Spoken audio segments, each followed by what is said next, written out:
Kenworthy Hall, also known as the Carlisle Martin House and Carlisle Hall, is located in Marion, Alabama, just off the Courthouse Square. It was built from 1858 to 1860 and is one of the best preserved examples of Richard Upjohn's distinctive asymmetrical Italian villa style.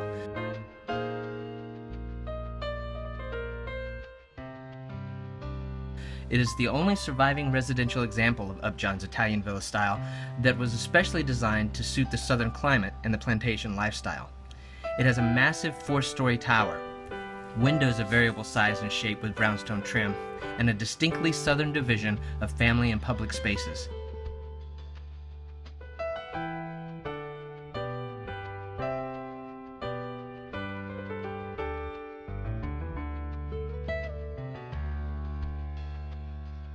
The building was designed and constructed for Edward Kenworthy Carlisle as his primary family residence and the centerpiece of his 440-acre estate. It, along with some of its other structures, was declared a National Historic Landmark in 2004. The house is also known to be extremely haunted.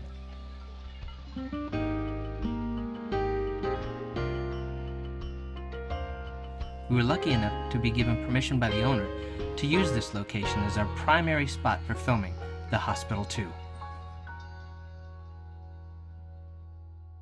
Hi, I'm Tashery, and I'm the owner of Kenworthy Carlisle Hall. I've owned this haunted pile of bricks since 2006. And this is my friend Dexter Hinton, and he's been my friend here longer than anybody I can remember, and he put in that stained glass window here, and he's done a lot of the work and so forth, and also he's my friend. Okay, this here is Urzy. She's the haunted cat. She traveled 11 hours in the car with me yesterday to come from Florida to be in this documentary, and there you go, Urzy. And this actually is one of the most haunted rooms in the whole house, but it used to be the gentleman's parlor. And now, and Dexter's dad did that upholstery on that four-poster bed. A lot of this antebellum furniture I brought from Florida. Okay, this house was built by the owner was Edward Kenworthy Carlisle, and the architect was Richard Upjohn. And Edward Kenworthy Carlisle had a brother in Rhode Island. And there was an almost identical house, and this is in Rhode Island, also by Richard Upjohn, as well as, he mostly designed ecclesiastic architecture. And actually, this is the last piece of domestic architecture in the South.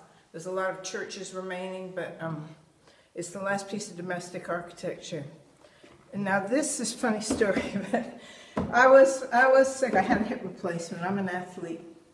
And this piece of furniture, I took it to be appraised, and they said, well, it's not really old. It's from 1910. So I sent it to a friend of mine who has antiques, Marion Warnick, and Carol Warnick.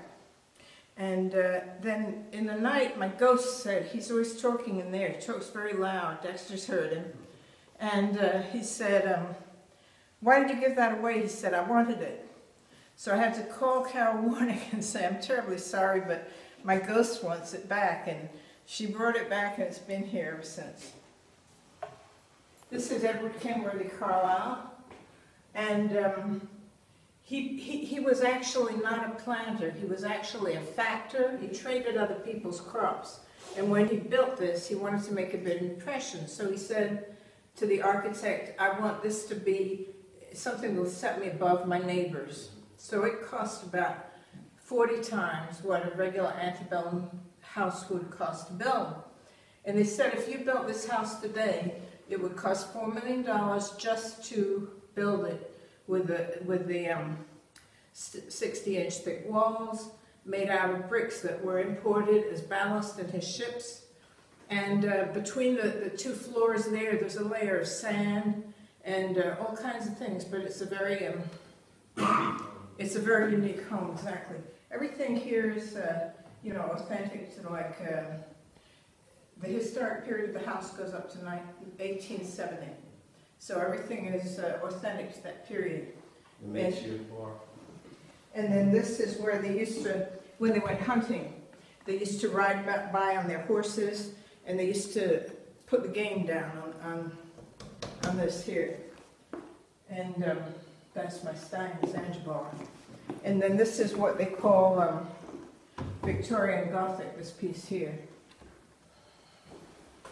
I see they've covered this with, they covered the blood with a carpet. Yeah, that's supposedly where Anne Kenworthy Carlisle, when she committed suicide, and she jumped from the top all the way down to the bottom because she thought that her lover had been killed in the war. So that's the spot of blood where she fell. This is a German Black Forest piece from about 1810, I would say, and so hand carved. Actually, this is the spot where I was working on that glass. I heard someone call my name. Actually, with no one in the house, no one on the property. And that's what this ghost does. He finds out the names of the people, and he'll call out their names, and it sounds just like a regular person talking. You'll say, "Go and see who that is," and nobody there. This foot warmer belonged to Marie Laveau IV. She was there's Marie Laveau in New Orleans, and then it was her daughter, the second, the third, and then they made gambling and prostitution illegal in New Orleans, and the family moved to Florida. And I have some things from her collection, but this is a foot warmer. You put it above a stove, and then you put your feet, and it makes your feet nice and warm. This bed, you've heard Washington slept here. Well, this bed actually Washington did sleep in. Not here, but I got it from an inn in East Tennessee, and it had all the documentations that George Washington actually slept in that bed. And this staircase, it actually is haunted now. The person who sold me the house, Blake Barnes, his partner Lloyd, and Blake was here with Jose, who took care of my horses at the time. And what this ghost does is he pushes people. And Blake's like 6'6", and he fell. I shouldn't laugh, but he fell from here all clear down to the landing, and it's just good he didn't fall through here and land where Anne Kenworthy Carlisle did. As it is, he was only in the hospital for a couple of days, so it wasn't that bad. But this is where the people, the women in the family used to have their babies here, and this was like a birthing room. And then this is a doll that represents Marie Laveau IV. And these beds now, they came out of the Marion Military Institute, and when it was a Confederate hospital, these beds were they were used as hospital beds there. Get a good view of these old quilts also too.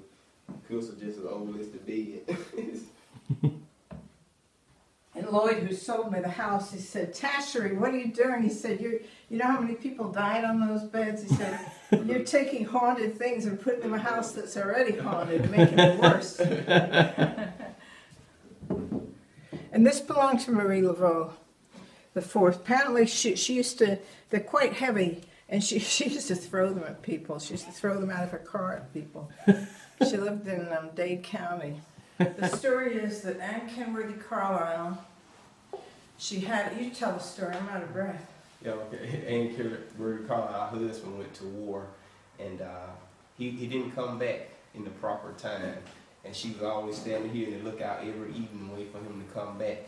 And they said if the guy ever rode up on a horse with a red towel and anything, that her husband had died. And one day the guy rode up on the horse with the red flag. She automatically knew that her husband had died in war. So that's when she went down and jumped down the stairs. I guess she was feeling kind of, what you want to call it, she was very disappointed, I guess, because, if your husband passed away. But this is her lookout view, and here too. That shit shows the pasture in the back view. All those were fields in the bay. And this is the 1910, comes, no, like 1810. It would come from the bars where the sailors, and these were like the, you know, the fast girls, the call girls of the day. And they used to make them into vases and have them in the bars, but it's from 1810. And this is, see if you can open this, maybe I can open it. This is a Victorian pull-out sofa bed.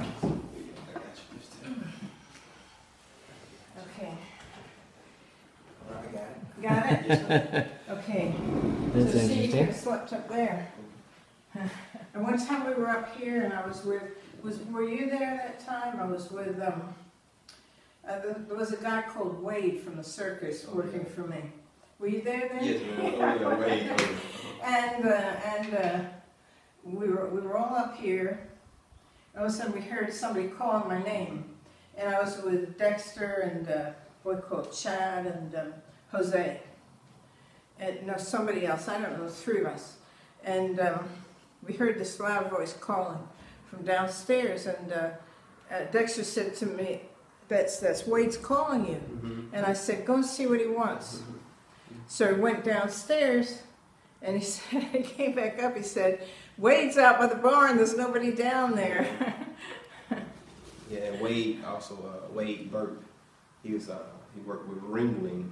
He was a lion and tiger trainer. And he also trained Arabian horses here. So is the servant staircase, go up there, and go up the 2nd floor. We use it for tap It's the old stove, wooden fireplaces to make the biscuits and do the cooking for the home.